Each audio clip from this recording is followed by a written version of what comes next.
wabarakatuh. Salam, Om Swastiastu, Namo Buddhaya, salam kebajikan, Rahayu, Rahayu, Rahayu, Sagung Dumadi. Salam lestari. Selamat bertemu dengan kami di Mandala Majapahit Trawulan. Hari ini kita ada di Man Trawulan. Jadi ada tamu yang datang ke Man Trawulan hari ini. Beliau adalah warga asli Trawulan. Mungkin bisa berkenalan, Pak? Ya, dengan bapaknya. kenalkan, nama saya Pak Mar Said, asli Desa Bejijong, Kecamatan Trawulan, Kabupaten Mojokerto. Pak, mau ngomong bapak ini kelahiran Trawulan ya, Pak? Iya. Oh iya iya. Terus profesi sekarang ini sibuk di mana, Pak? Sebagai karyawan BPK wilayah 11 Jawa Timur. Oh, BPK. Pak, ngomong-ngomong BPK itu sendiri apa, Pak? Iya. BPK adalah nama instansi yang arti kepanjangannya Balai Pelestarian Kebudayaan. Oh, yang dulu BPJP. Iya betul, yang dulu namanya BPJP, sekarang berganti nama menjadi BPK. Bergantian nama BPJP menjadi BPK itu terhitung mulai kapan, Pak? Iya. Mulai terhitung mulai tanggal 1 November 2022. Oh, 2000, tapi tahun kemarin, Pak. Iya, Ya, tahun ya. kemarin. Pak, ngomong-ngomong tentang Bapak sebagai warga asli Trawulan, lahir di Trawulan, dulu pendidikannya di mana, Pak? Ya, saya pendidikan terakhir adalah sekolah menengah atas Di Mojokerto di tadi? Mojo Agung. Oh, Mojo Agung, ya, Pak. Ngomong tentang Trawulan, Bapak kan langsung bersinggungan dengan situs cagar budaya, juga beberapa barang-barang peninggalan kebesaran masa lalu ya, cerita tentang Majapahit. Pak, masa kecil dulu Bapak melihat beberapa candi-candi yang ada di Trawulan ini gimana, Pak? Iya.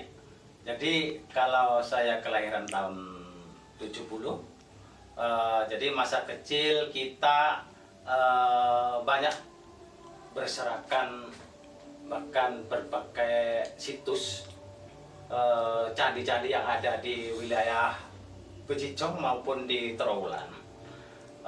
Waktu itu masih aksesnya masih belum sebagus sekarang. Oh iya. Jadi dulu masih tenaganya itu belum ada tenaga seperti sekarang, ada juru pelestari yang dinaungi oleh BPK.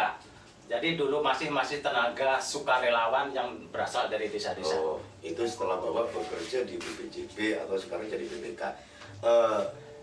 Menurut pendapat Bapak dulu, Pak, mungkin bisa cerita gimana masa kecil Bapak yang bersinggungan langsung dengan candi-candi yang ada di Trawulan itu, mungkin ada cerita, kenangan dari masa kecil dulu, mungkin waktu bermain atau apa di sekitar candi-candi yang ada di Trawulan itu, gambaran Bapak tentang Majapahit sesuai dengan usia Bapak pada waktu kecil itu di mana, Pak?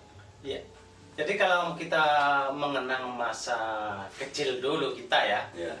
jadi saya belum berpikir menggambarkan kerajaan Majapahit itu yang gimana. Yang jelas ini sebuah cagar budaya, itu pun kita pun tahu-tahu sudah besar. Jadi waktu masa kecil kita mengenang bahwa peninggalan yang ada di wilayah Trawulan. Kebetulan saya langsung bersinggungan dengan waktu itu museum. Museum ya? Museum itu dulu di jalan raya, belum yang sekarang itu. Oh, yang tepi jalan itu? Iya, di jalan itu, jalan antara Jombang, Surabaya ya, itu. Jadi saya sering bermain di situ. Saya banyak menemukan terakota yang bermacam-macam, yang masih utuh, yang sudah patah kepalanya. Bahkan saya tuh masih teringat masa kecil saya dulu.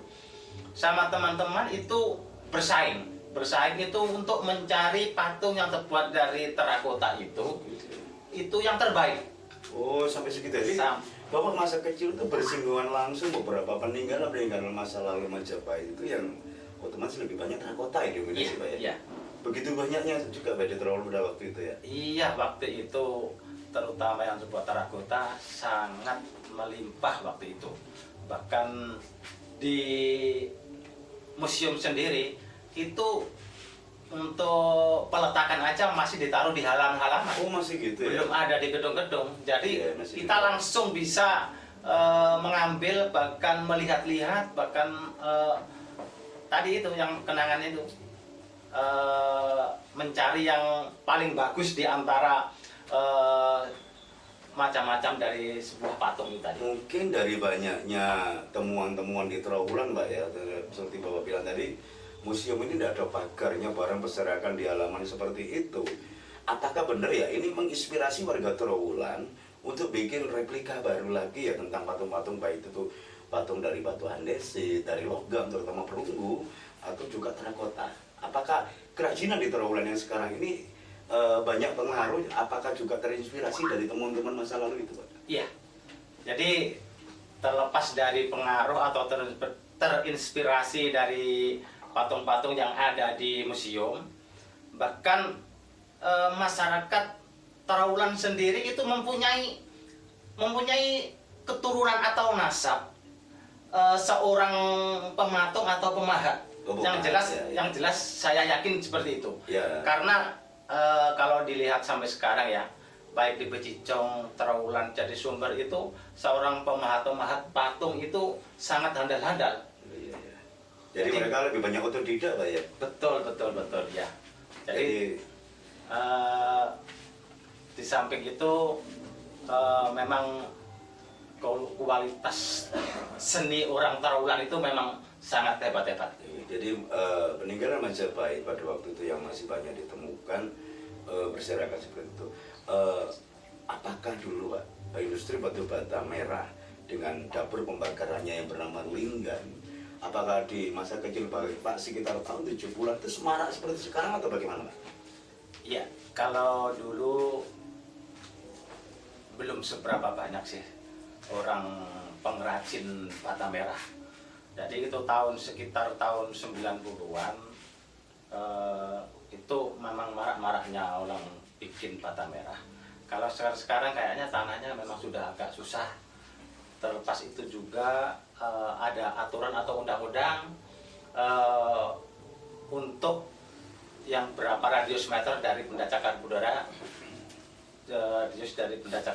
itu termasuk zona inti, dilarang untuk melakukan sesuai dengan zonasinya. Iya, zonasi.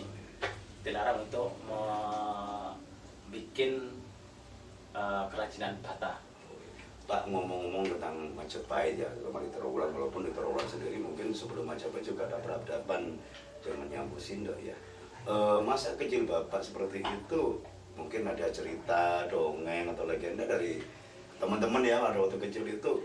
Gimana sih sudut pandang Bapak juga mewakili teman-teman Bapak waktu kecil itu tentang megahnya suatu kerajaan bernama Majapahit? Iya. Jadi kalau kita terinspirasi dengan masa kecil saya dulu, jadi Majapahit itu sebuah kerajaan yang maha besar, maha dahsyat, maha spektakuler. Karena profil dari Indonesia Nusantara sendiri kayaknya itu memang berasal dari Majapahit sendiri. Oh iya, jadi mungkin Gambaran saya seperti itu. Oh gitu ya, jadi sebagai warga lokal Trawulan, Desa Becicong itu sudah bisa menggambarkan gimana sih kebesaran Majapahit pada waktu itu dengan bukti-bukti penemuan yang ada di lapangan yang Bapak waktu kecil bersinggungan langsung dengan benda-benda itu. Iya, betul. Gitu. Dan ini mungkin menjadi suara juga dari saudara-saudara kita di Trawulan yang lain, Pak ya. Gimana sih Majapahit dulu meninggalkan satu peradaban yang begitu megah, begitu besar. Mungkin Bapak pernah dapat dulu kecil main-main di candi itu? Sering. Jadi kita waktu tahun 80-an itu ya, 80-an sampai 90-an, kita masih dalam taraf ekonomi lemah rata-rata. Kita sering jalan kaki untuk bermain-main di lokasi Candi Brahu. Saya dekat sama dengan Candi Brahu. Iya, lokasi Bapak kebetulan tempat tinggalnya dekat dengan Candi Brahu. Iya. Jadi saya sering main-main petak umpet, bahkan waktu itu kita pun sering naik tangga sampai ke tengah-tengahnya bilik candi itu. Nggak takut, Pak? Ya, perasaan takut sih nggak ada, karena waktu itu memang dari istilahnya masa kecil itu kan perasaan takut itu kayak nggak ada. Iya, mungkin kan ada anggapan ya waktu itu ya tahun-tahun sekitar 70-80-an bahwa satu bangunan bernama Candi Gadang identik dengan sesuatu yang angker dan lain sebagainya. Menurut Bapak yang terjadi di Bejijong dengan adanya Candi Perahu itu, apakah ada anggapan seperti itu Pak di masyarakat? Iya, memang ada. Jadi memang kebanyakan orang juga terutama yang sudah mempunyai pengetahuan cukup luas, memang sebuah bangunan atau situs atau cagar budaya yang ada, jadi merupakan suatu bangunan yang perlu dirawat, perlu dilestarikan, perlu dijaga. Artinya bukan sembarangan orang yang memang bisa bermain-main dengan sembrono di situ. Oh gitu ya, ya, ya. Jadi ini ya mungkin bisa menginspirasi saudara kita di luar sana bahwa memang cagar budaya ini patut dilestarikan juga dan bisa menjadi inspirasi tentunya untuk gimana sih bangsa kita, nenek moyang kita yang dulu begitu besar, begitu luhur dan menjadi negara superpower di zamannya. Pak ngomong tentang Trowulan, Bapak mulai kecil bersinggungan langsung dengan candi, dan hari ini profesi Bapak di BPK ya, bekerja di BPK yang bersinggungan langsung dengan beberapa situs juga cagar budaya. Harapan Bapak ke depan apa Pak tentang keberadaan peninggalan besar Majapahit ini? Ya, jadi harapan kita ke depan, saya mohon untuk generasi penerus kita, cintailah benda cagar budaya, warisan nenek moyang kita. Bahwa tanpa rasa mencintai, mustahil anak cucu kita akan bisa melihat ke depan bagaimana kebesaran Majapahit, bahkan kebesaran budaya, kebesaran apapun yang ada di leluhur kita. Oh gitu Pak. Jadi peninggalan masa lalu terutama situs, cagar budaya dan lain sebagainya ini bisa dicintai oleh anak-anak milenial terutama Pak ya. Betul. Sehingga bisa menginspirasi mereka gimana sih leluhurnya dulu bernama Majapahit ini membuat negara yang nggak begitu lama menjadi negara yang besar, makmur, juga gemari pahlawan Jinawi. Semoga kita ke depan bisa belajar banyak dari sejarah ini karena sejarah bukan hanya untuk dihafal atau dimengerti saja, tapi menjadi inspirasi gimana sih bangsa ini dulu membangun satu peradaban yang begitu megah, begitu luhur ini atas dasar Bhinneka Tunggal Ika. Iya. Terima kasih Pak waktunya. Mungkin Bapak tadi udah masuk ke Manma Trowulan. Kesannya apa Pak? Iya, saya sangat terharu baru masuk ini sampai ke dalam. Berarti Manma yang ada di dusun Jatisumber ini, saya melihat koleksi bahkan tinggal-tinggalan dari terakota yang tertata rapi dengan seperti ini. Saya membayangkan seandainya kampung saya ada gedung seperti ini, jadi saya rasa lebih hebat. Bisa ya, menginspirasi mungkin desa-desa lain untuk menjadikan wilayahnya itu sebagai mungkin mini museum Pak ya, sebagai ikon daerahnya mungkin desa, mungkin dusun gitu. Tidak terpaut dengan Majapahit saja. Iya. Mungkin bisa Singosari, bisa Kauripan, atau mungkin bisa juga Sriwijaya dan sebagainya. Pak, ngomong-ngomong Bapak sudah lama ya di BPJB, yang dulu BP3 ya, di BPJB terus sekarang jadi BPK. Seberapa banyak Pak benda-benda cagar budaya atau candi dan sebagainya yang sudah diekskavasi selama ini? Ya, kalau kita kebetulan untuk tupoksi saya ya, saya sebagai tenaga lokal, yang maksud tenaga teknis, itu yang lebih detail mendatanya itu memang dari unit pemugaran dan unit perlindungan. Jadi sudah berapa ratusan candi atau benda cagar budaya sudah ekskavasi.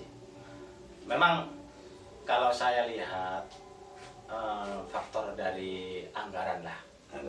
Jadi negara itu BPK itu memerlukan anggaran cukup besar. Jadi biar bisa menyelesaikan tugas-tugas atau ekskavasi benda-benda cagar budaya yang ada di wilayah Jawa Timur seperti ini. Pak, selain masalah pendanaan ya mungkin ada masalah lain teknis di lapangan ya. Ada nggak Pak? Kira-kira warga yang lahannya mau diekskavasi, mereka kurang setuju atau sulit dan sebagainya. Ada nggak kendala seperti itu? Iya, ada kendala juga. Jadi seperti akhir-akhir ini yang ada di situs Gumitir, itu kalau saya dengar itu hampir 6 hektar. 6 hektar. 6 hektar. Jadi temuan abad ini yang cukup spektakuler. Jadi itu pun dari warga sekarang itu menuntut sebelum diekskavasi. Kalau kemarin itu proses ekskavasinya itu masih sementara lahan sewa.